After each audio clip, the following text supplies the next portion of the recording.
Hello, everybody. It's another edition of the Rant Network on Wednesday, the 24th of August, 2022, as I run solo because David has to work for a living. Go figure. But, that's okay. We all got to do something to keep us busy.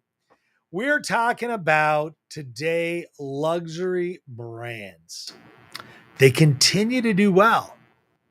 All the while, we keep hearing about inflation, right?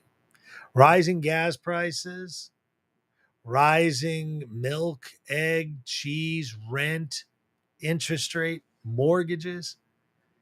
Yet you can't find a Birkin bag in an Hermes store or a nice Oyster Rolex watch for $15,000 anywhere in the world.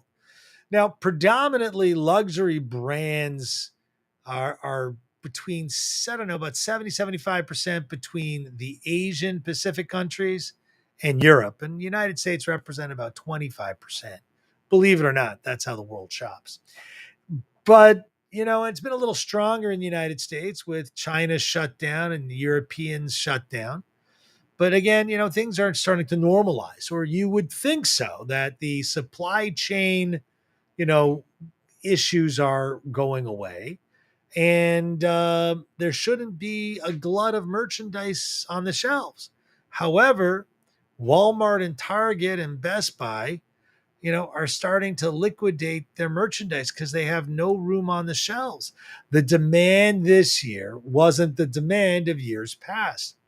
One example is Target is famous for having the basic school uniform, blues and khakis, whether they're shorts or skirts or pants.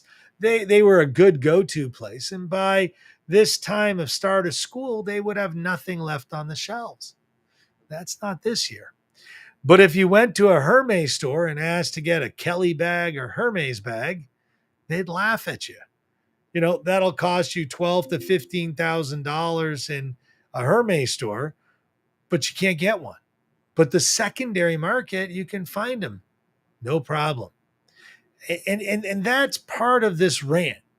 How the mainstream, can buy goods all over the place, but the luxury brands you can't find anywhere. It's amazing. What is going on that's causing this type of change? And the next thing is, if you also paid attention this past week, Macy's CEO, which represents, I guess, Macy's and Bloomingdale's type stores, they've all given downward indications about their gross sales and their earnings for the rest of the year. But aren't they luxury brand box stores? I mean, Macy's and Bloomingdale's isn't where America goes to shop. That's where the middle and upper class go and buy their clothing. But they're reducing their expectations of sales. I don't get it. Something's not right here. Everyday people aren't buying goods, but rich people are still buying. I don't know. Is this recession affecting the middle class and poor and not affecting the wealthy? I mean, if you believe there's no recession, I would think you'd be a conspiracy theorist. But I think that there's a lot going on. So let me pick on a Rolex for just a moment as well. Rolex Sky Dweller, basic blue or black, should run you around $15,000 to $16,000. But if you went to a Rolex store anywhere in the world, you wouldn't find it. We don't have stock. We don't have inventory. We don't have lists. You don't take orders. But the secondary market, you can pick one up all day long for $27,000 to $32,000, almost double or more for the same watch. Brand new, but it's not from an authorized dealer, and you are not the original owner, which means Rolex doesn't have to provide you any warranty or service. I don't know. Little interesting. You know, the lines to get into Macy's and Bloomingdale's are non existent. Target, Walmart, Best Buy, there are no lines at any of these places. But if you were to be fortunate enough to find a good old Chanel store or Hermes store or Gucci store or Louis Vuitton, they got stanchions in front of their stores.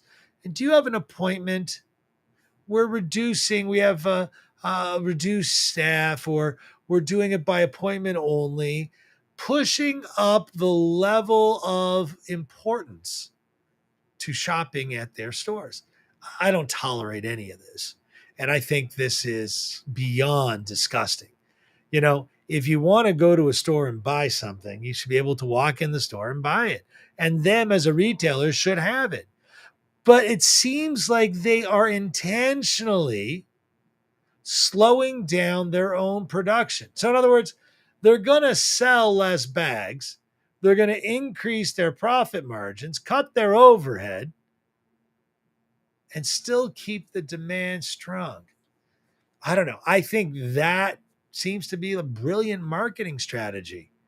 You know, with Gucci and Hermes expanding throughout the United States and smaller markets like Austin, this almost seems like this is the new normal for these luxury brands. LVMH, you know, throughout recessions always seems to be on top, just like the parent brand for Gucci. The name just left me. Let me see if I can find it here. It's darn it, what's the name of that company? It's RH is the brand, the symbol that it trades under. But you know, I don't know why we're still having this supply chain glut. I don't know. Sort of like maybe the rich are getting richer and the poor are getting poorer and the middle class is gone. I don't know, guys. I'm not going to rant the full 15 today because, frankly, I just don't have the answers today. So I'm asking all of you guys to send me messages. Maybe David and I will catch up on this subject sooner, maybe on Friday.